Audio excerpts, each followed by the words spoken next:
ஆசீர்வதிக்கும் தேவன் நம்மை ஆசீர்வதிப்பாரே. துதி ஸ்தோத்திரம் இயேசுநாதா, துதி உமக்கே என்றுமே.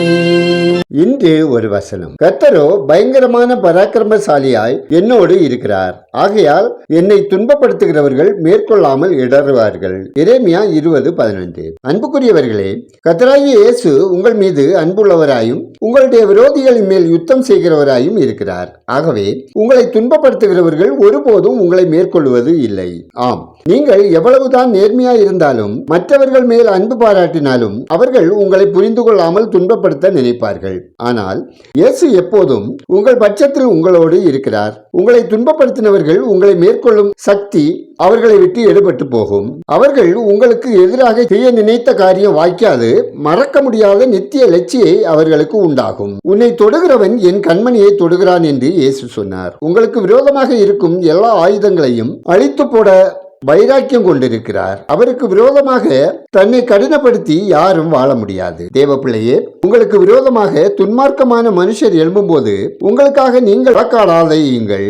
கர்த்தருக்கு தெரியப்படுத்துங்கள். பராக்கிரமசாலியான கர்த்தர் உங்களுக்கு நியாயம் செய்வார். நாம் ஜெபிப்போம்.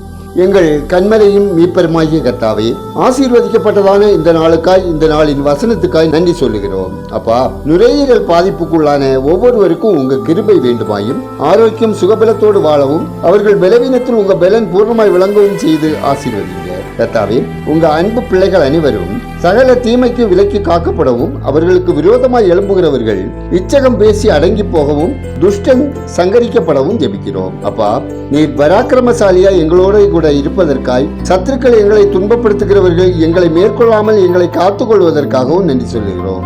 ஆண்டவரே, எங்களுக்கு விரோதமாக எழும்புகிற அழுகையின் ஆவிகள், எரிச்சலின் ஆவிகள், துரைத்தனத்தின் ஆவிகள், மனித ஆவியின் போராட்டங்களை மேற்கொண்டு சமாதானமான வாழ்க்கை வாழ உங்க கிருபை வேண்டுமாய் ஜெபிக்கிறோம். கர்த்தாவே, நெடுநாளாய் வியாதியோடு, சுகவீனத்தோடு, வறுமையோடு, துன்பம் துயரத்தோடு, கடன் பிரச்சனையோடு வாழும் ஒவ்வொருவரின் துயர் நீக்கி ஆறுதல் படுத்தி ஆசீர்வதிக்க ஜெபிக்கிறோம். ஆண்டவரே, கிறிஸ்துமஸ் கீத பவனி மற்றும் சிறப்பு நிகழ்ச்சிகள் மூலம் இயேசுவின் நாமம் மகிமைப்பட வேண்டுமாய் ஜெபிக்கிறோம். சீனாவில் 2 ரயில்கள் மோதிக்கொண்டதில் படுகாயமடைந்த அனைவரையும் தேவன் சுகமாக்க வேண்டுமாய் ஜெபிக்கிறோம். மகாராஷ்டிரா மாநிலத்தில் தற்கொலைகளை தடுக்க அரசு தக்க நடவடிக்கை எடுக்கும்படி ஜெபிக்கிறோம். தமிழகத்தில் திருப்பூர் வட்டாரத்தில் பின்னலாடை தொழிலாளர்கள் நலன் காக்கப்பட அரசு தக்க நடவடிக்கை மேற்கொள்ளவும், புயலால் பாதிக்கப்பட்ட 4 மாவட்ட மக்கள் அனைவருக்கும் நிவாரண தொகையை உரியவர்களுக்கு நேரடியாக வழங்கிடவும் ஜெபிக்கிறோம். திருச்சபைகள் வளர்ந்து பெருகவும், மிஷனரிகள் நலன் காக்கப்படவும், ஊழிய தேவைகள் சந்திக்கப்படவும் ஜெபிக்கிறோம். எங்கள் விண்ணப்பத்தை அங்கீகரித்ததற்காய் நன்றி சொல்லுகிறோம். துதிகன மகிமை உமக்கே செலுத்துகிறோம். இயேசுவின் நாமத்தில் ஜெபிக்கிறோம் எங்கள் ஜெபங்களும் நல்ல பிதாவே, ஆமேன்.